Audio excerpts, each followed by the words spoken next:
Welcome to the Mastering Your Fertility podcast. The show is all about reclaiming health, enhancing fertility, and preparing for pregnancy.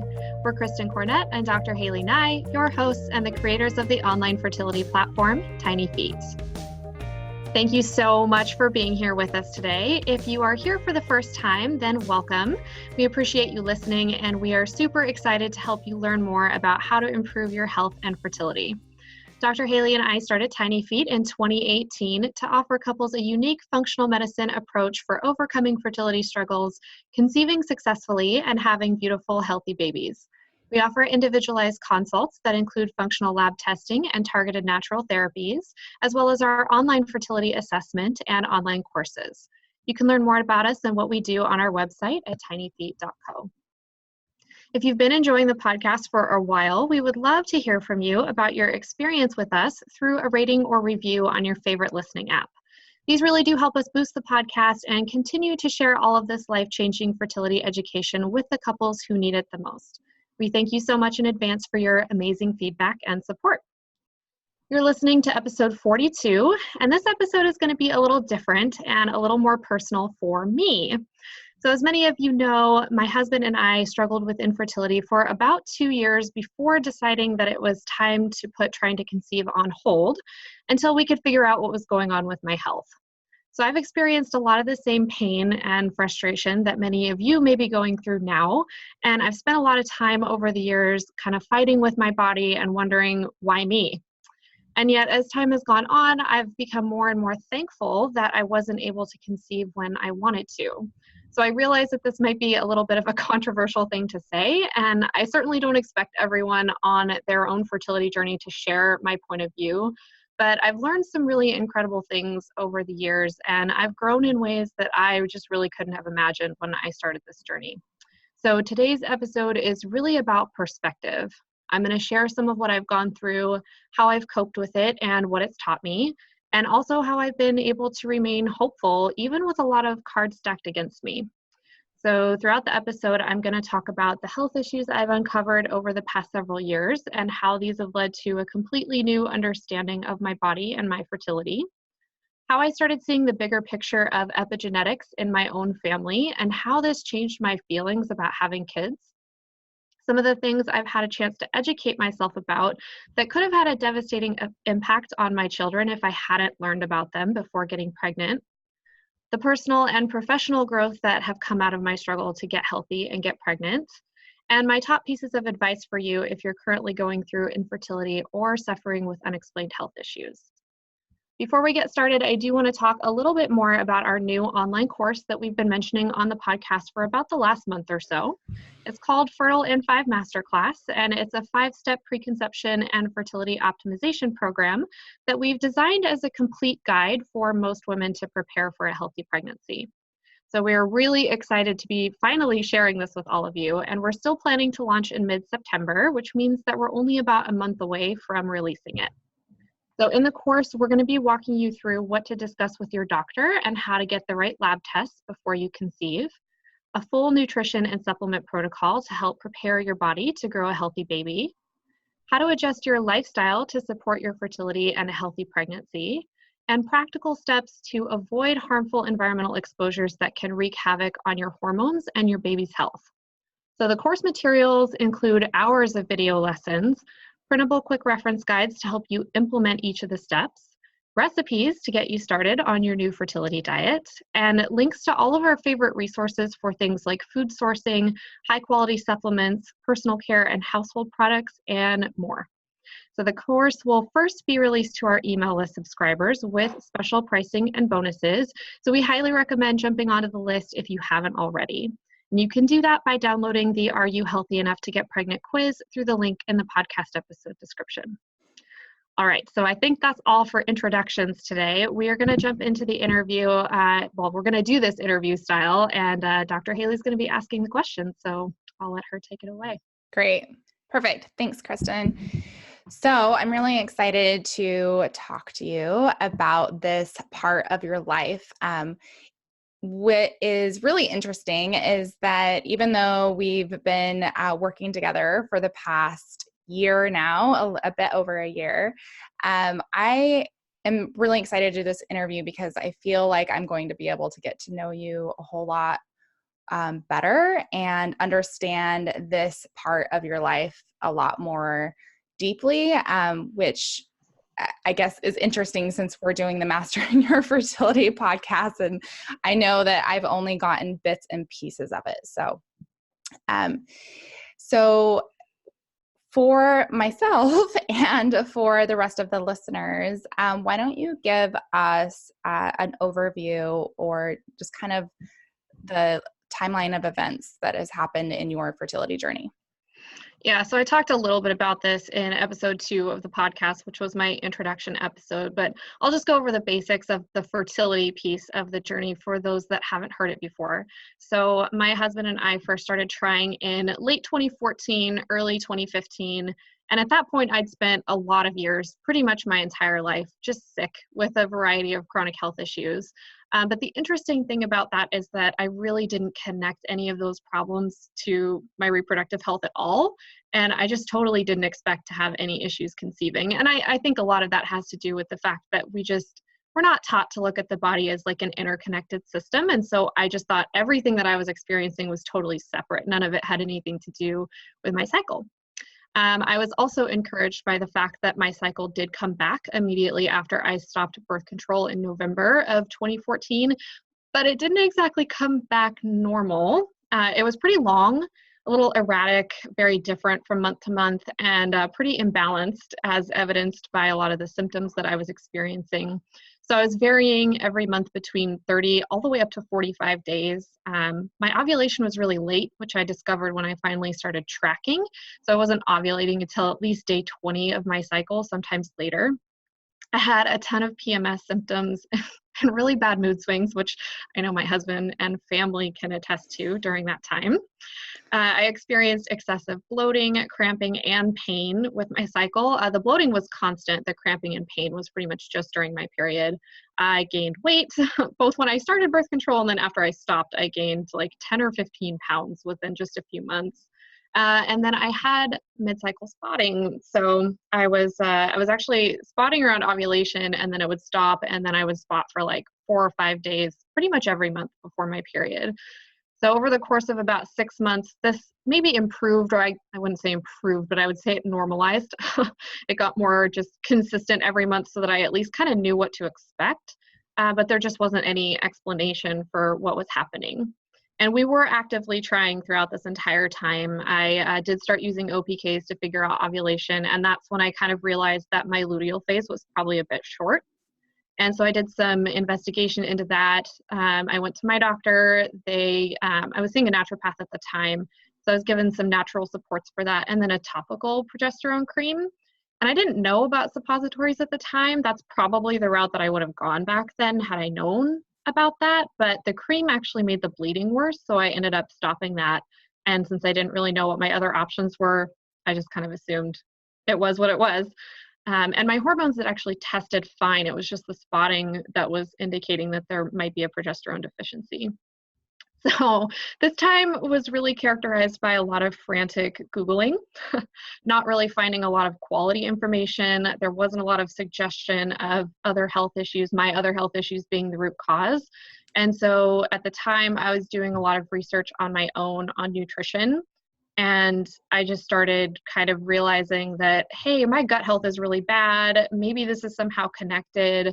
I started to consider it as a possible issue, but it was going to be about another year before I actually discovered like really anything concrete about what was happening in my gut. Yeah. Wow. So that's a lot that you had to become almost your own doctor at that point, trying to find answers. And what was going on in your head while all that was happening? Like, how were you coping emotionally during this time? Not very well would be the answer to that question. I was just really critical of myself. I felt like what was happening was somehow my fault because I was having trouble. Mm-hmm. I was just really used to like being a very achievement oriented person, and I was used to being able to get the things that I wanted in life by just working hard. But when it comes to your fertility, it's obviously a bit of a different situation. And then of course, I didn't even know what I could be working on from a health perspective. So it was just a really confusing and frustrating time. I was experiencing some pretty major pregnancy jealousy. I had multiple people in my family who were getting pregnant, having babies, some on their second, third babies, and lots of friends, college friends. We were all kind of getting to that age where a lot of us were getting married and having babies. And so that was obviously worsened by spending time on social media. I spent a lot of time wondering kind of why me? Why is this happening to me? I was trying pretty hard at the time, I thought anyway, to live a fairly healthy lifestyle. And most of the people I knew weren't doing that. And it felt really unfair to me. And then there were the unhelpful comments from people who just really didn't understand what I was going through. I mean, I know that none of the things that were said to me were intended to be unfeeling or insensitive, but they were, just things like, oh, just relax, you're just way too uptight, it'll happen. I had some friends insinuate that maybe I was like being a hypochondriac about other things that were going on in my health at the time. It hurt. It was really frustrating. And then of course it hadn't been long enough to really be considered infertility yet at that time. And so that was sort of another thing that was counting against me. I don't think people were taking it seriously because I had a sense, like even at 4, 5, 6 months in when it wasn't happening, I really had a sense that something was not right in my body, but no one was really taking that seriously, either doctors or friends and family. So, I mean, I guess all in all, I kind of felt broken and diseased.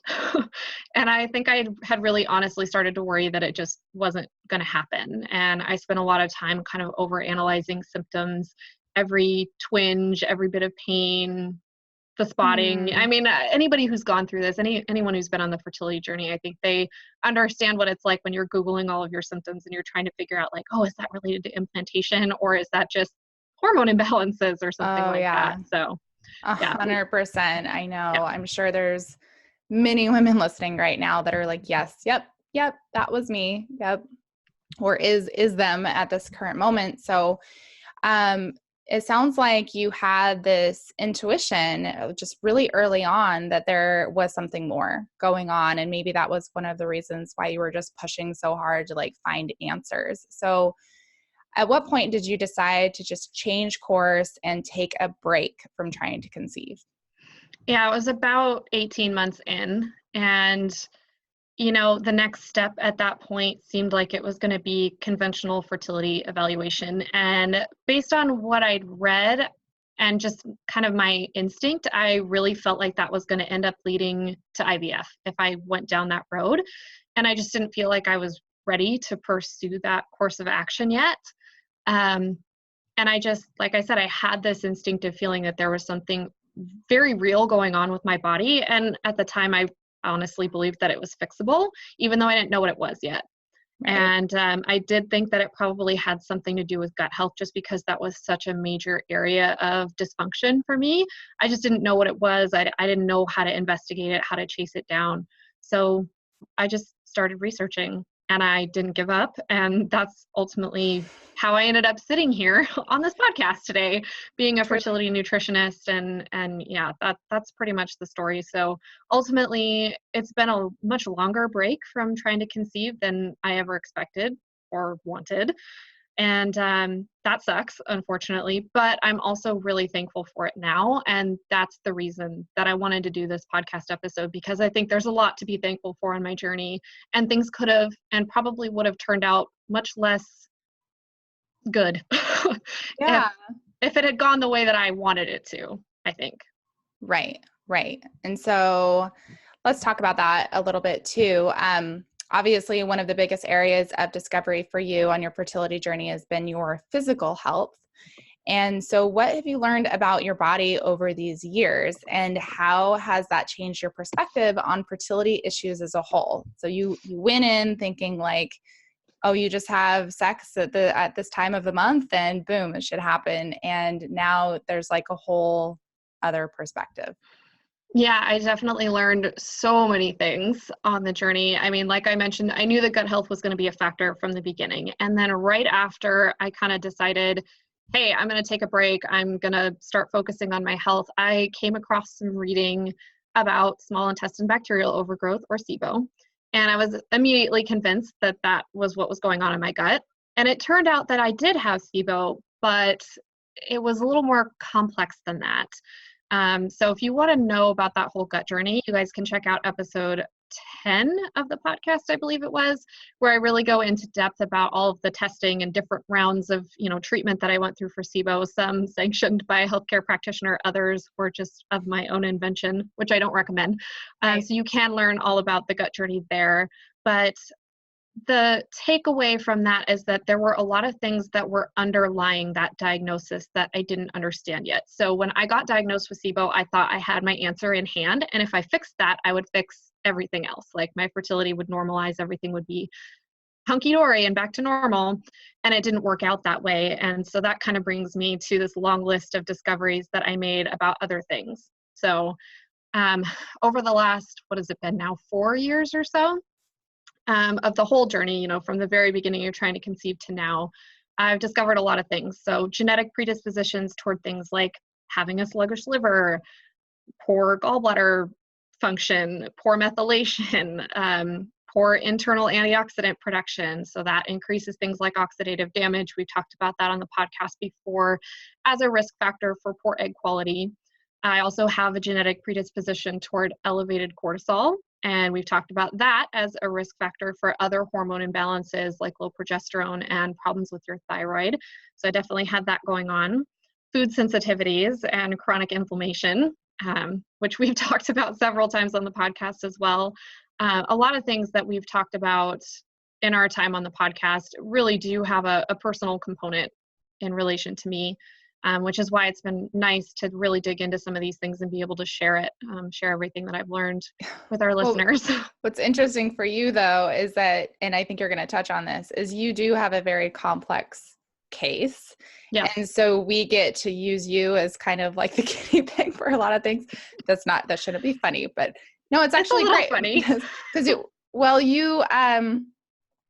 get to experiment a lot and kind of see what works for you. And we're investigating histamine and like a lot of other things that are going to come up on the podcast. And a lot of this has to do with just Kristin digging and trying to figure out what it is that really root cause thing is. And I think she touched on a couple of things there, which is the genetic variations or the SNPs that she's dealing with. She definitely got dealt kind of a poor card with that. And then also there's the immune complex type that runs in her family, which makes you more susceptible to autoimmunity, which autoimmunity is just a more hyperactive immune system, basically. And that's the HLA-B27 that runs in her family. So I think you've been dealt a kind of a tough hand. That's true. Yeah. So autoimmune thyroid disease. So Hashimoto's diagnosis at the end of 2017, I think. And most recently, we're suspecting mast cell activation syndrome.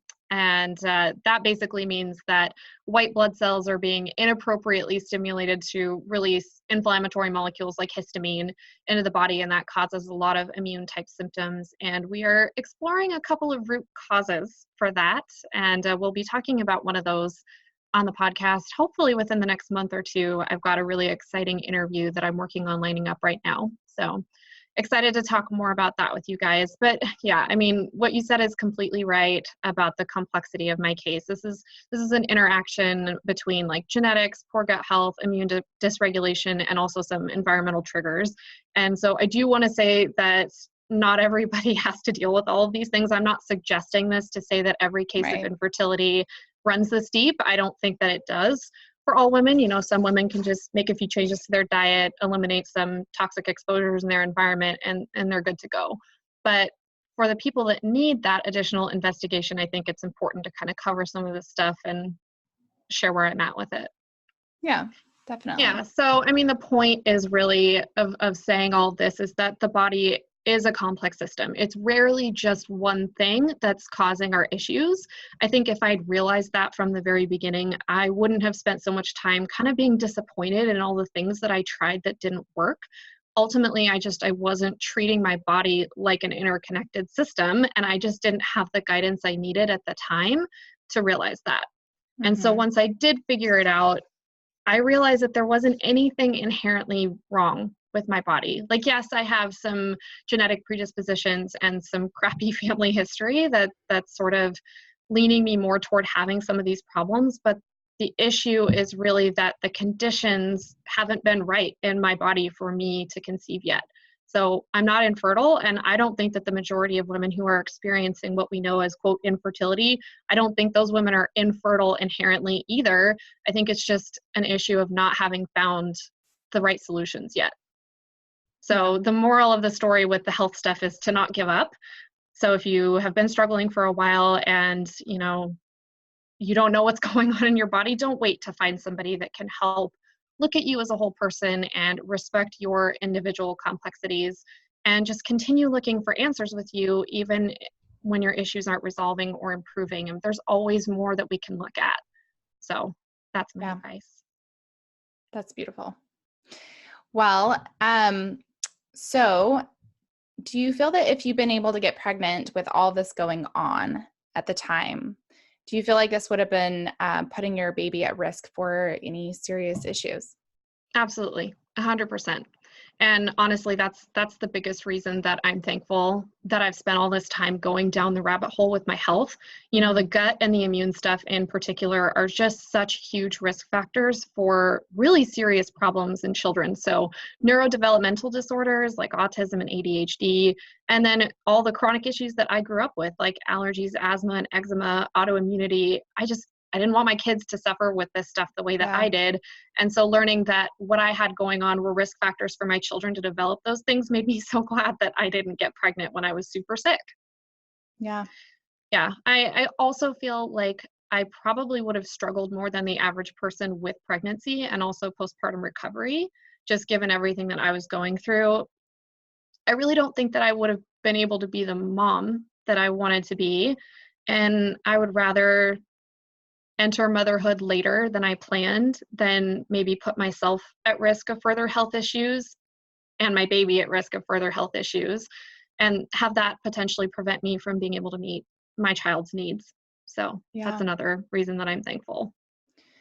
Yeah, I think is just such an important topic. And I think one caveat that we have to say is, like, if you have a baby and you're listening to this and you feel like, oh, I wasn't healthy at the time, or now you wish you would have known, now you've known then what you know now.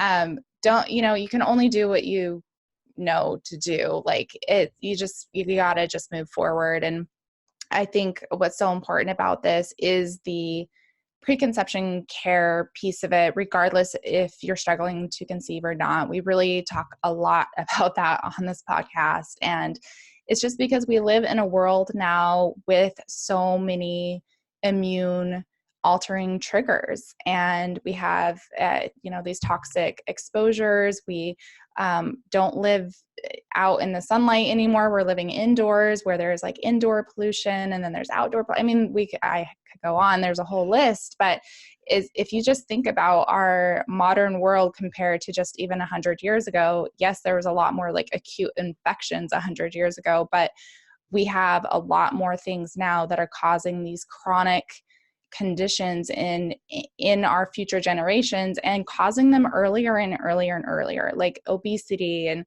type 2 diabetes and heart disease. I mean, it's really quite tragic what's happening to our future generations. So we'll get off my soapbox, but I think it's really important to hear what Kristin is saying about, taking the time to really hone in on your health and feel really comfortable with your physical health and your mental health before you start trying to conceive. Yeah, absolutely. And I think that we're going to talk about that future generations piece here right now. Perfect. So, Kristin, Why don't you tell us a little bit more about it then, about the epigenetics piece? So I touched on it. I got my soapbox. You just kind of dived in a little bit deeper into that. Yeah, so we have talked several times on the podcast about epigenetics, and basically what that means is that we can actually change the expression of our genes with our diet, our lifestyle, and what we're exposed to in our environment. Mm-hmm. So the way that we eat and live actually provides information to our genes that determines how those genes are expressed, even when the actual sequence of your genetic code doesn't change. So there's like this system of tagging our genes. It's like called epigenetic tagging or programming. And that's inherited, surprisingly. Mm-hmm. Like, even though the code stays the same, that is such a fascinating area Yeah. of science for me. I love nerding out about that. And we talk a little bit about that in our genetics podcast episode, both the one that we did just the two of us, and then the interview that we did with Dr. Ben Lynch. Right. And I can't remember what episode that is, but we'll link to it in the show notes for the episode. But basically, I mean, these changes in genetic expression are passed over multiple generations. So it's not even just what you're passing on to your kids. It could be an impact on your grandchildren or their children after that. And that impacts the long-term risk of health issues. So sometimes, like I said, poor diet and lifestyle don't appear to affect the current generation. So, if my grandmother was eating poorly or being exposed to a whole bunch of toxins, that may not have affected her in any visible way in that generation, but that may have affected my mom, which may have affected me. And I think it has been interesting to watch this sort of phenomenon in my own family. So I was fortunate enough to know my great-grandmother in my early years. She passed away when I was 12. So I have sort of the witness of 4 generations in my family: my great-grandma, my grandma, my mom, and myself. And when I look at each generation, more health issues have popped up at younger ages than each previous generation as we go along. Mm-hmm. And that kind of brings me to like this really famous study that was done by Francis Pottinger. He was a physician in the 30s and 40s. How he came to be doing this research is really interesting. He was actually looking at tuberculosis, but ultimately he ended up doing this cat study, and he was assigning cats to different diets to see how their diet impacted their health over multiple generations. And so there were multiple dietary approaches that he used, but the cats that were given the least healthy, least biologically appropriate diet, which is sweetened condensed milk, they were infertile after 3 generations, as in addition to all of these other physical and mental changes that they were having. So, their coats were dull, and their dental arches actually narrowed, and they had what appeared to be cognitive problems. They didn't have as much like spatial awareness, like cats land on their feet, right? Well, these cats couldn't land on their feet, things like that. And then when they reversed the diet, when they brought them back to a biologically appropriate, healthy diet, it actually took 4 generations to reverse all that damage. And to actually see cats that were they saw a little bit of improvement in the initial generation when they switched the diet, but it took 4 generations for all of that to totally reverse. And that kind of scared me. And I saw it in my own family, like, oh my God, what if I'm the 3rd generation cat, like the infertile cat? And so for a minute there, I don't know how long that minute was, but we'll call it a minute. I actually considered whether it would be kinder of me and maybe more responsible to stop that cycle and not have kids at all, rather than risk passing on all of that sort of crappy epigenetic inheritance that we had accumulated in my family. And like I said, I felt that way for a minute. I don't feel that way anymore, but I do still worry about the potential impact of things that I don't have control over, because I can't go back and change epigenetic programming from a few generations ago. I can't even change, what my mom was exposed to or ate or any of that during her pregnancy. So I have decided that yes, I am still going to have kids, but all of this knowledge has kind of given me is this enormous sense of personal responsibility for the health of my children. Now, I might not be able to fix all of that epigenetic damage that's already been done, but knowing what I know now, I feel that I owe it to my kids to do the best I can to protect them from things that are within my control. Yeah. And, because of my family history, both genetic and epigenetic, I may need to do more than the average person would have to do to accomplish that. but I've just accepted that responsibility. And that's really why I've waited so much longer to resume my TTC journey, and why I've resisted more Band-Aid type approaches. So I've known that I've struggled with my progesterone for years now. I've resisted doing like a progesterone suppository because I feel like the fact that that's still going on means that there's still more that I can do, and that my body will tell me when I'm ready. So that might not be your perspective if that's what you're going through, and that's totally fine. I'm just really sharing my story and my thought process just in the hopes that it might help a few people kind of reframe what they're going through in a more positive light. Yeah, definitely. I also think it's important with that study just to mention epigenetics for the male partner too. Yeah. So the male partner is also contributing that epigenetic line over generations, and it's important that they also know that, and that they can make a huge impact on future generations as well. Absolutely. So true. So another thing that you've talked about before is being thankful that you've had more time to research several different issues that can have a huge impact on children's health. So what are some of these other things that you spent time investigating? Yeah, primarily in addition to my health, obviously, but it's been toxins and other environmental stressors. And these weren't topics that were really well covered in my functional nutrition training. And so I've had to do a lot of this research by myself. But we're talking things like endocrine disruptors, tap water, indoor air quality, safe cookware, pesticides. Like, I just didn't know anything about any of this stuff when I first started trying. And it was a few years before, even like I said, during my nutrition training, and I finished that in 2017. So, yeah, it's kind of been a long road to learning more about toxins, but I'm really thankful that I've had more opportunities to learn about how those things can not only impact fertility, but impact pregnancy and then baby's health. And if you guys want an exhaustive list of why these things are so important and which things to pay attention to, check out episode 37 of the podcast. We did an incredible interview with a local environmental toxins expert, Laura Adler. She's here in Portland, and she is an incredible knowledge base for how all of those things can affect the reproductive process, and why it's so important to be paying attention to them. But that was something that I've made a lot of changes to over the past several years. And then, when my husband was diagnosed with cancer, I got really crazy about the environmental toxin exposure. And I'm glad, that we were able to learn how some of those things were impacting us. I'm certainly not glad that he got cancer, but it's another story that's kind of similar to this one, in the sense of we went through something really crappy and really scary and really frustrating, and yet we came out healthier on the other side. And so, I guess we're thankful for that too. Another thing that we've learned a lot about, and I sort of alluded to this when I talked about investigating root causes for the mast cell activation syndrome that we're suspecting for me, is EMF. And so EMF stands for electromagnetic frequencies or electromagnetic fields, depending on which one you want to subscribe to. And this has just become a lot more relevant for me specifically. I didn't really think much about it. I've had it brought up before in the past, like maybe just reading a blog or something, but I really sort of wrote it off. And I think a lot of us in holistic healthcare write this off because it's such a stressful thing to imagine taking on, because it's everywhere.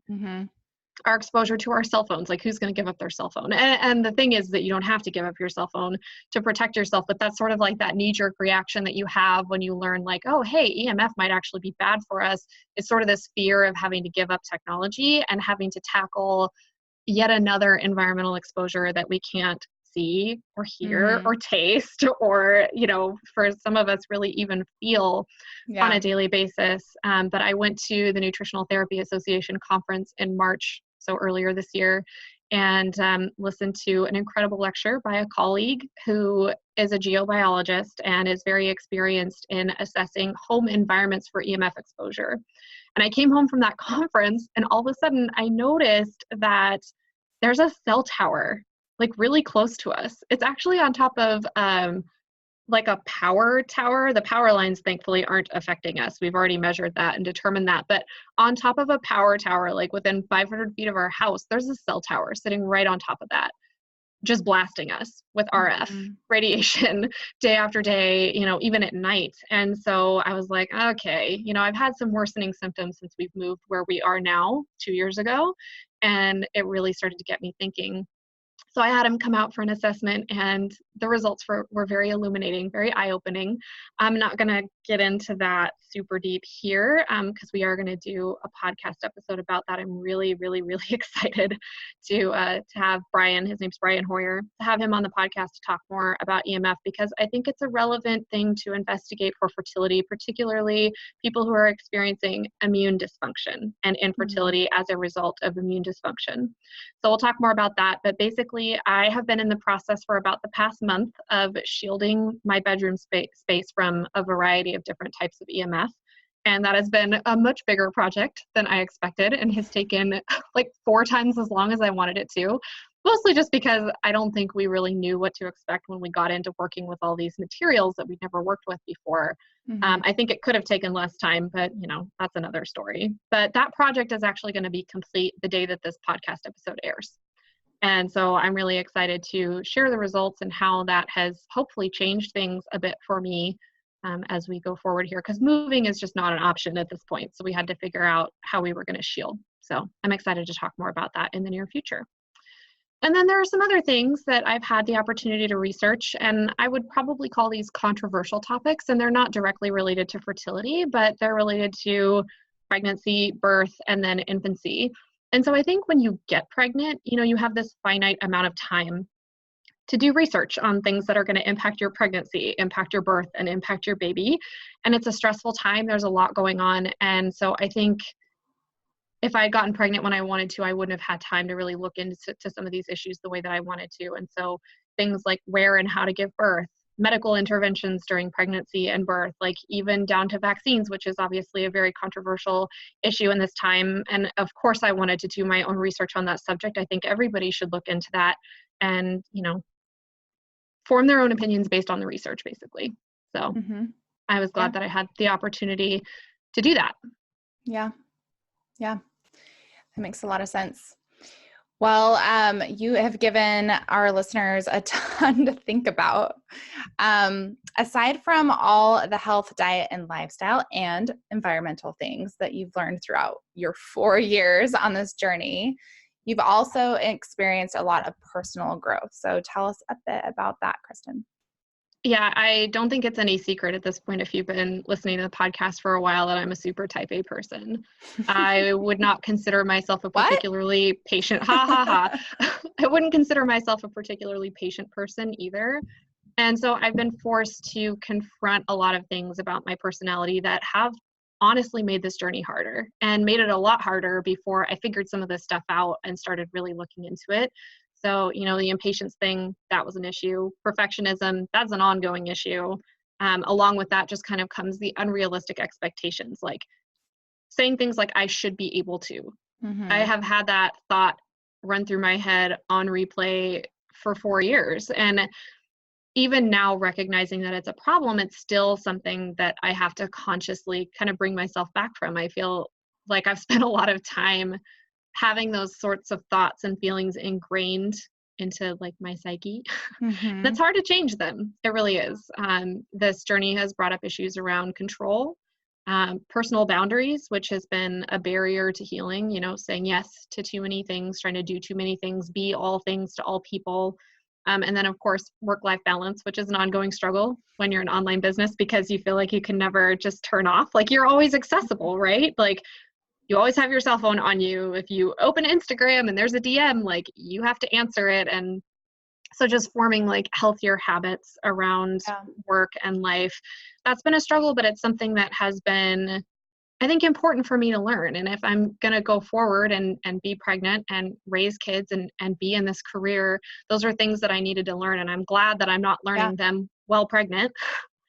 It's still hard to give myself that time and space that I need to take good care of my body. I think a lot of people on this journey, especially when they start hearing things like, oh, I need to eat differently and I need to think about my toxic exposures. I need to change my personal care products. And then I have to meditate. And then it's like stress relief becomes stressful.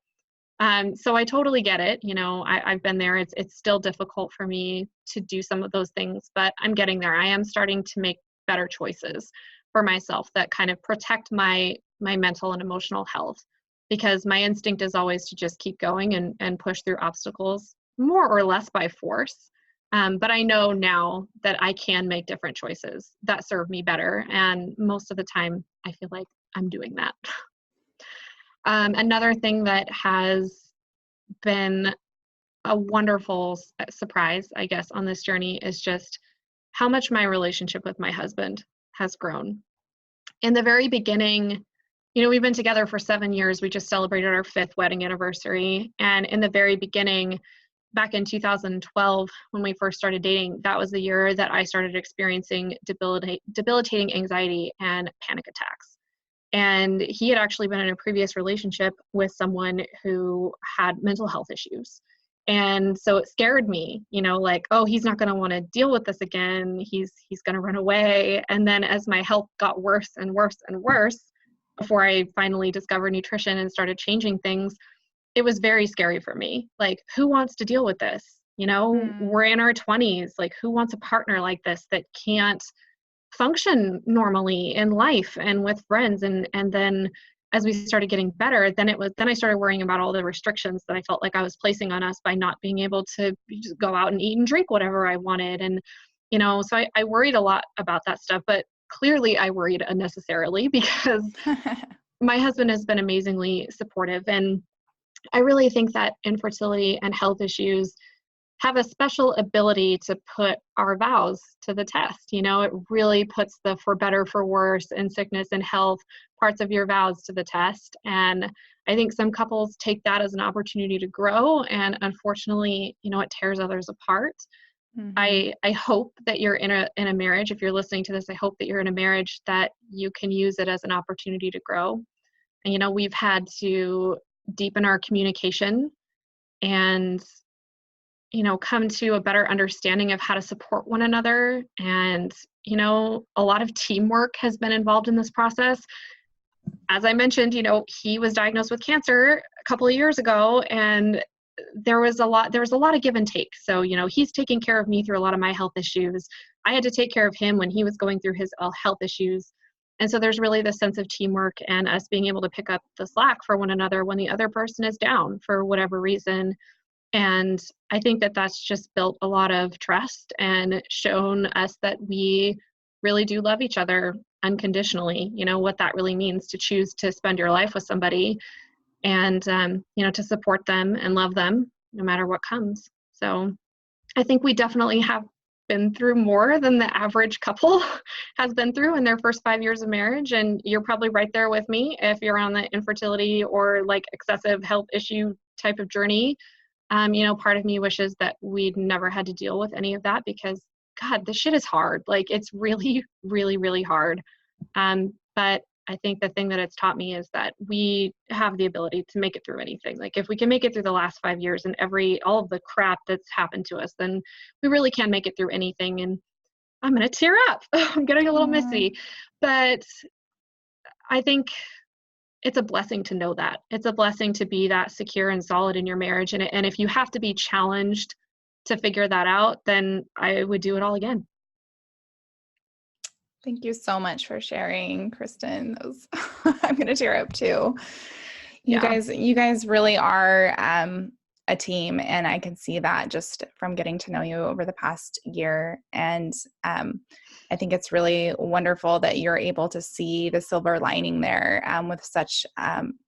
with so much health struggles that you guys have both been through. And just seeing that transformation with both of you and your health has been amazing. So it's really interesting how life can serve you certain challenges, and it's how you react and then also your perspective around those challenges that can really propel your life into something much more beautiful. Totally. Yeah. It reminds me of our Spencer Broussard episode on the podcast. I think that was episode 38, which was about overcoming perfectionism. And she talks about like suffering being more about how we perceive and respond to our circumstances than the circumstances themselves. Exactly. And I think that's all of life, right? Everybody's going to be served challenges, and it's almost like what is life trying to teach you? For sure. So one more thing that I wanted to mention on the personal front is career, actually. So when I started this journey, I was working as a corporate financial analyst. I had gone to business school, got my MBA at Portland State. And when I went through business school, I wasn't really considering what I was going to do for the rest of my life that was going to make me happy. I was considering, like, what am I going to do for the rest of my life that offers me a reasonable salary and security and health insurance and all of these things that I was raised to believe were the most important thing. And so I went to business school primarily for that purpose. I didn't have any particular career in mind when I did that. And I got offered an internship that turned into a full-time job after school. And that just happened to be in corporate finance for a technology company. And I was good at that job. Like I had the brain for it, but I hated it. There's just really no way around it. Like I liked my coworkers. I tried so hard to love it. Like I even invested money into continuing education because I thought, well, maybe if I just learn how to be better at this aspect or this aspect, like I'll like it more. And, we started trying to conceive within 6 months of me starting at that job. And so if we had gotten pregnant when we wanted to, I fully believe that I would have been stuck there, at least for a while. Like who's going to do a major career change in the middle of being pregnant and having a baby? Like there would have been no way that either my husband or I could have given up the kind of security that we had in those jobs. And Right. now we've both changed careers and both become nutritionists, and we're doing something totally different. So, this is obviously much more fulfilling. I clearly know now that I have found my calling in life, what I'm supposed to be doing. And so I am actually thankful that I was able to use that time to figure out what I wanted to do with my life and to change to a career that's ultimately going to be fulfilling and make me happy. So Yeah. that's another thing for perspective. I love that. Oh, if you can see me on video, I'm giving her like the little, the what is it? The finger claps or something. I don't know. This is cute, but I don't know what it is. No, it's like, it's when somebody does something, like says something so profound and you have to like tell them like, oh, you give them the finger rubs or the finger. Anyway, don't pay attention to me. Okay. So quieter than clapping. So yeah, exactly. So we're wrapping up the episode. What is the main pieces of advice that you have for other women struggling with infertility or trying to conceive currently? And what do you want the takeaway from your story to be? Oh, damn. Yeah. Okay. So first, it's okay to not be okay. Like that's the first thing I want to say to you, especially if you're where I was on my journey at like the beginning, the mid 2015 when I'd been trying for a while and wondering, what the hell, like, is this ever going to happen? So, I know I've tried to give you guys some perspective and some things to be thankful for potentially on your journey, but this is hard. And I'm definitely not going to tell you that you shouldn't be sad. I want you guys to feel your pain and process your grief and do that in whatever way that you need to, hopefully be able to move on and accept where you are, but still strive to be in a different place. And that kind of leads into the second piece of advice, which is just encouraging you not to give up looking for answers. I promise you guys, they're out there. There are answers out there. There are practitioners out there that can help you find them. Don't wait until you've had, 4 or 5 failed IVF transfers. Like get someone on board early who's willing to look at that full picture of your health, that knows how to address things from a functional perspective. I didn't know that existed and I didn't know where to find one. So I became my own, but you guys don't have to do that. Like, work with us or ask us for help in finding somebody near you that you can work with locally. We will help you get the care that you need for sure. But, you always, always, always have to advocate for yourself, and you should be firing any provider that has a problem with you doing that. If you're asking questions and wanting to participate actively in your care and your doctor has a problem with that, run the other direction, because there are much better experiences out there for you that will yield better answers and get you a supportive relationship that can get you to your goals. Yeah.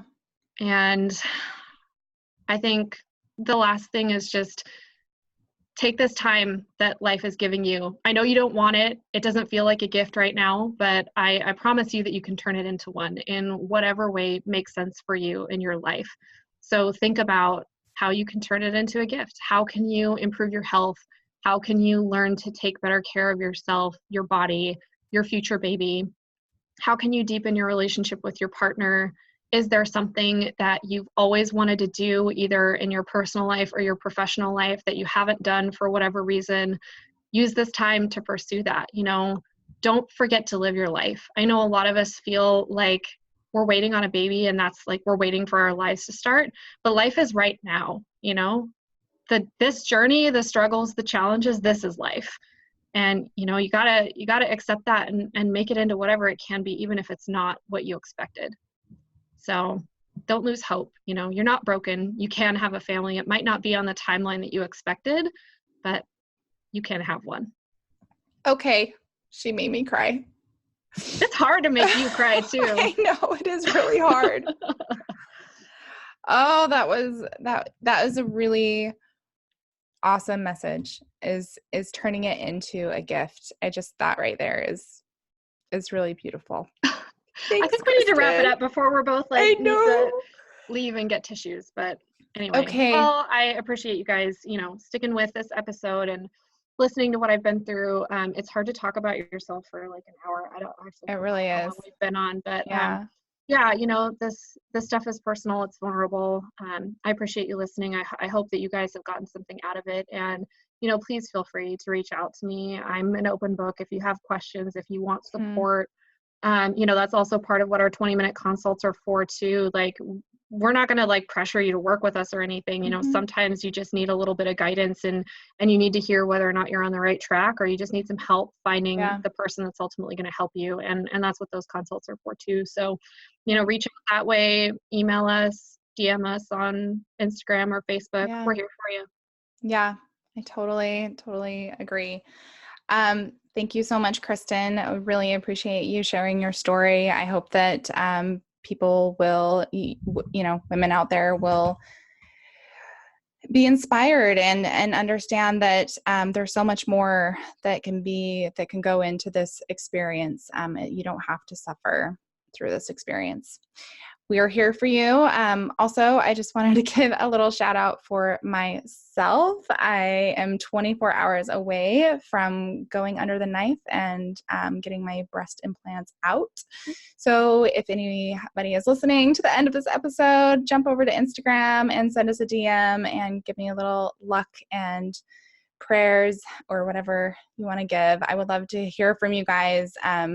And then I think on a Wednesday, maybe I'll make a Facebook Live appearance, but probably not. I'm probably going to be sleeping and recovering. But I will update everybody on Facebook Live about how she's doing, because we'll definitely be staying up on your surgery progress. So I'm very excited for you to go through this next step in your journey. And gosh, we both have a lot going on. I know. Isn't it crazy? So I hope you guys understand how deeply passionate we are about helping you. This is fun to do as a career, but it's really just our passion. It's just something that we deeply want you guys to understand, that there is more out there and that you don't have to just stop searching or quit, or there's a lot of physicians and practitioners just like us that are obsessed with this information and are coming out with new information every single day. And the reason why we do it is to help you.